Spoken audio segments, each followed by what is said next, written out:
Welcome, everybody, to the Evolving Workplace podcast. My name is Alistair Avila, and I'm your host. I'm extremely excited to welcome all of you because today is actually our first episode. And I'd like to take a little bit of time introducing to you what the Evolving Workplace podcast is going to be all about, and to tell you a little bit about myself so that we can get to know each other a little better and why I've created this podcast. So I'll get started with that last piece. My name again is Alistair Avila, and I've worked in HR for the last 20 years in a variety of functions and industries. I actually started in the military here in the United States, working in the good old personnel office where we welcomed new hires to our base, and we processed their new hire paperwork. And I remember using typewriters back then, and how how long it took to process somebody. That was really basic work, but important work. And then after that, I got my degree in psychology and a master's in industrial and organizational psychology. So I'm an IO psych practitioner. And I ended up working in consultancy where I helped small and medium sized companies build very effective HR functions. And eventually I moved on to healthcare. And in healthcare, I've worked in talent acquisition as a talent acquisition leader. I've also worked in employee relations, and most recently for the last 7, 8, 9 years, or probably more, as an HR business partner supporting business units and strategic priorities. In addition to that, I've worked in organizational development where I have been in charge of designing and implementing talent management practices, from onboarding to development, initiatives, including training, hyper potential programs, et cetera, succession planning, and performance management. And I can't forget about employee engagement and how important that is.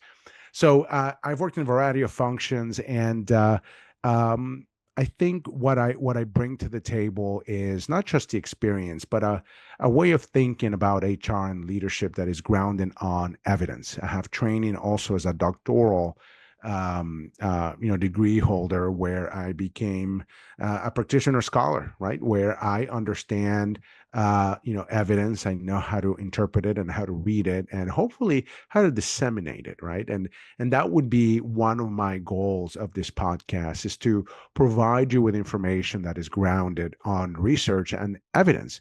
And evidence, by the way, it's not just research studies, but it's also practice. So it is important for me, it will be important for me to bring in not just researchers or consultants, but also practitioners in our field, which of course that would include HR leaders or operational leaders that have experience with the evolving nature of work.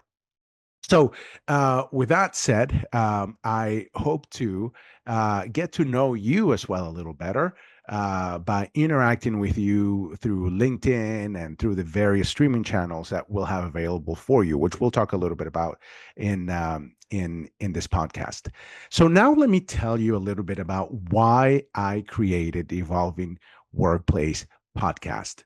Many years ago, I would say maybe 10 years ago to 12, 15 years ago, I had the idea of creating a way for people to talk about the evolution of work. So I created my own, URL handle called evolvingworkplace.com, and I used it, temporarily. And since then, I had this bug of, really delving into this topic and creating meaningful conversations for us to understand the evolving nature of work and how it impacts how we practice leadership and how we practice HR. So this podcast will very well be suited for people who are operational leaders, or employees of an organization that are curious about the evolving nature of work and how it's impacting us, and also HR practitioners. And I plan to have a voice for all of the different groups in this space. Now, having been in HR for the last 20 years, as many of you have, whether you're an HR practitioner or you work in an organization or you're an entrepreneur, you've seen a lot of change at in how we work, right? One of the most significant changes in the last 5 years, of course, is the advent of COVID-19, the epidemic. It impacted us in many distinct ways, and it's changed how we work in a significant way.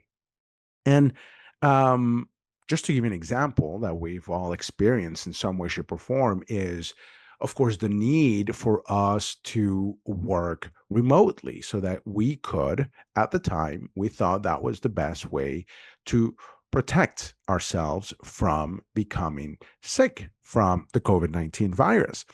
And there were mandates that would not allow us to be in the same space. So organizations adopted uh, digital ways to communicate. We, bought Zoom or Teams, and we started communicating digitally. Each of us spent a lot of time in our homes with our families. Our kids went to school online as well. And at that time, it was something that was new for many organizations. Or other organizations had a lot of experience with remote work, but a great number of organizations didn't. And so at the time, we were challenged with understanding how we would be able to continue to be effective in what we did working remotely.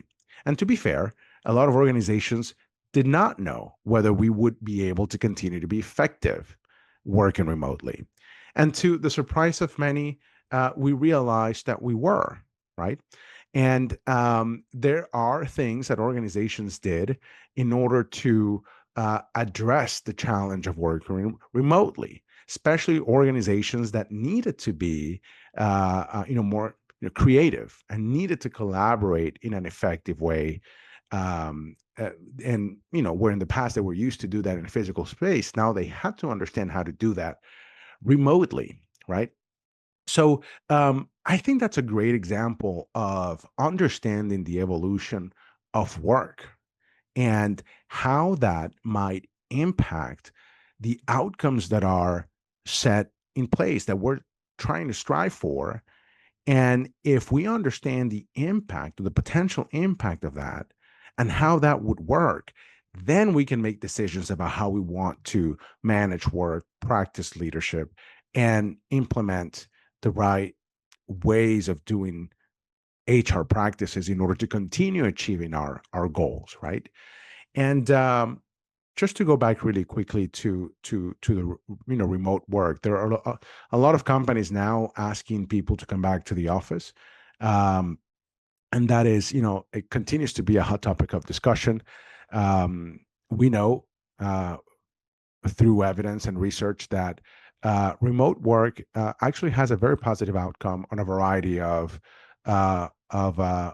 metrics that are important to organizations.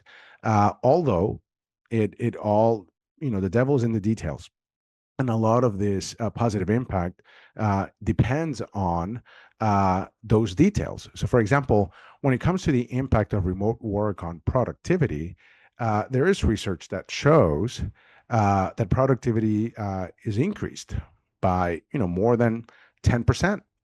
And that is usually true in knowledge work or individual work. But there are some other instances where productivity stays the same as people who work in the office. And that could be related to the type of technology you have, the expectations, the culture, and so on and on, right? So, understanding that it's important because ultimately what we want to do is that we want to make the right decisions for us to continue having the outcomes that we want. If we ask all of a sudden employees to come back to work and employee satisfaction, employee engagement goes down, and our retention, goes down as well, and people start leaving the organization, that obviously would be counterproductive if that's not what we want, right? So My hope with this podcast is to have conversations about all these topics that are impacting how we do work today. So we'll talk with researchers, we'll talk with consultants, we'll talk to operational leaders and HR leaders about how they are experiencing the world of work and what they're doing differently or would like to do differently in order to be effective. My goal for this podcast is to make sure that we can think smarter, lead better, and stay ready for what's ahead. So I hope that you join me in future podcasts and engage with us through LinkedIn or through our website called evolvingworkplace.com. And you also get to share the information that we put out there, and you give us feedback on how well we're doing in providing you with information that's important to you as leaders and employees. So I really look forward to connecting with you, and I wish you a great day. See you soon.